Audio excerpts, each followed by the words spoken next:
There's a moment after loss, after divorce, after everything changes, when reality settles in. Not the emotional shock, but the practical reality.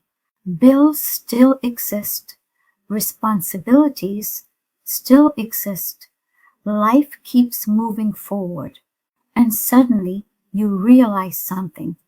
You're not just healing, you're rebuilding. For me, that meant learning to stand on my own again, emotionally, financially, and personally. After divorce, life looked very different. The stability I once knew was gone.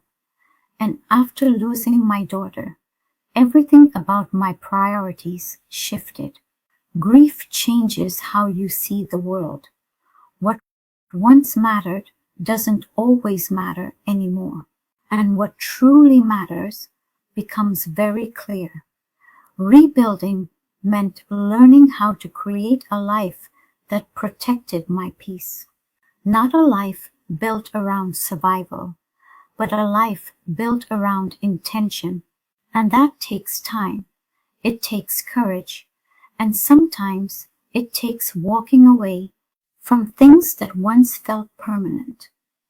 But rebuilding your life after everything changes is one of the most powerful things you will ever do. Because when you build it yourself, you learn something very important. You are stronger than the life you had before.